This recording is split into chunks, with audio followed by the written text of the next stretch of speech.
Fala pessoal, beleza?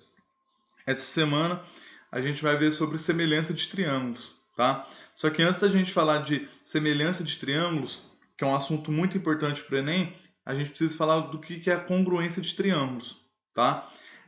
Como a gente já viu em aulas anteriores, congruência é o quê? É quando a gente tenha lados iguais ou ângulos iguais, tá? E em figuras congruentes quer dizer que quando a gente tem os lados e ângulos iguais, tá joia?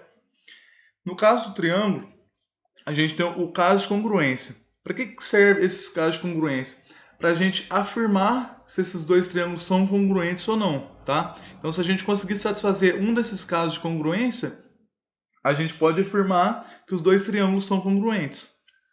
E para os triângulos, a gente possui quatro casos de congruência, tá? O primeiro que a gente vai ver é o LAL, tá? Que é o lado, ângulo, lado. É quando possuímos dois lados congruentes, ou seja, dois lados de mesma medida, e o ângulo formado por eles também congruente. Então aqui a gente tem um exemplo. A gente vai ter um triângulo ABC, tá? Triângulo ABC, e o lado AB dos dois triângulos são congruentes, o lado BC dos dois triângulos são congruentes e o ângulo formado por eles é congruente. Se tiver dessa maneira, a gente consegue afirmar que esse triângulo é congruente, tá? E por que, por exemplo, o ângulo ele é importante para a gente afirmar isso? Porque pensa o seguinte: se a gente tem essas duas retas que são esses dois lados do triângulo que são congruentes a esse primeiro triângulo, tá? Só que se a gente desenhar ela de forma diferente, vamos supor, manter o lado aqui, só que abrir esse aqui um pouco mais, tá? Ele tem a mesma medida, só que o que vai acontecer? O ângulo aqui vai ser maior. Logo, esse terceiro lado ele vai ser muito maior. Então, esses dois triângulos não vão ser congruentes quando isso acontecer. E aí, uma observação importante que a gente pode fazer aqui é o seguinte: quanto maior o ângulo de um triângulo, tá? Maior vai ser o lado oposto dele, tá? Então, vou chamar isso aqui de lado C. Maior vai ser o C, tá? Então, por isso que a gente pode observar. Vamos olhar esse primeiro triângulo aqui, ó. Assim, olhando, né, a gente vê que esse ângulo aqui é o menor ângulo dos três. Então, esse aqui também é o menor lado, tá? E aí depois a gente fica com um pouco de dúvida para ver qual ângulo desses dois que é maior. Mas o importante é a gente ter essa intuição de quanto maior o ângulo, maior vai ser o lado oposto. Tá joia? É por isso que, por exemplo, quando a gente vê o triângulo retângulo, por exemplo, esse aqui é um triângulo retângulo, certo? Aqui é o ângulo reto dele. E o maior lado dele é o que a gente chama de hipotenusa. Tá joia? Que você já deve ter visto um pouco em trigonometria. Tá joia? O segundo caso é o LLL, que é o lado, lado, lado. É quando os três lados são congruentes, tá? E esse é bem fácil de observar. A gente vai ver que os dois triângulos eles têm as mesmas medidas. Então, com certeza, os ângulos aqui dentro vão ter a mesma medida também. Mas, por exemplo, o que pode acontecer? Pode que esse triângulo ele pode rotacionar, mas ele não vai deixar de ser congruente, tá? Se a gente fizer um triângulo, por exemplo, assim, ó, com as mesmas medidas. Peraí que esse desenho ficou ruim. Deixa eu apagar aqui. Consigo apagar. Por exemplo, vamos supor que esse aqui é o primeiro lado, esse aqui é o segundo lado, esse aqui é o terceiro, tá?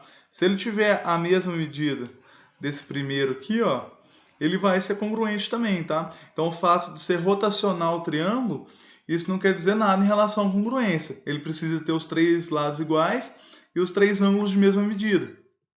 Tá joia? O terceiro caso é o ALA, ou ALA, tá? Que é o ângulo, lado, ângulo.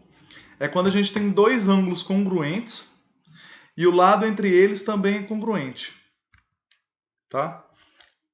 Então, aqui, ó. Nós temos dois ângulos congruentes, tá? Que eu chamei de alfa e de beta, certo? E o lado entre eles, tá? O que é o lado entre eles? É como se fosse a base aqui, ó, que é o lado que os dois ângulos pertencem, tá joia? E eu vou entrar na primeira explicação do primeiro caso. Por que, por exemplo, um ângulo aqui é importante? Porque, por exemplo, a gente pode fazer uma reta aqui que vai ser do mesmo tamanho que é, até do mesmo tamanho, certo? Só que aí o que vai acontecer? A gente vai ter que fechar esse lado aqui, ó. Olha para você ver o que vai acontecer. Certo? Então, por isso que os ângulos são importantes. Ó. Aqui o ângulo beta mudou e o ângulo alfa mudou. Então, a gente precisa ter os ângulos congruentes e o lado de mesma medida. Por que o lado de mesma medida? Porque quanto maior for o lado também, ó, deixa eu fazer uma borracha aqui. Mais fácil, quer ver? Isso. Por exemplo, se eu tiver um lado maior, primeiro que já não vai ser igual, certo? Então já não vai ser mais congruente. E todos os lados vão ser maiores também. E isso aqui depois a gente vai ver no caso de semelhança. Porque aí se a gente conseguir manter esses ângulos aqui... Gente, é que eu estou aprendendo a mexer nisso ainda, desculpa. Esse aqui, por exemplo, vai ser um caso de semelhança, tá? No caso de proporcionalidade. Mas a gente vai chegar lá ainda. O quarto caso, e último, é o LAAO, que é o lado, ângulo e ângulo oposto. Então, quando temos um lado congruente, um ângulo adjacente a esse lado congruente e o ângulo oposto a esse lado também congruente. Aqui faltou o também congruente, tá? Então aí a gente tem um exemplo do que acontece, tá?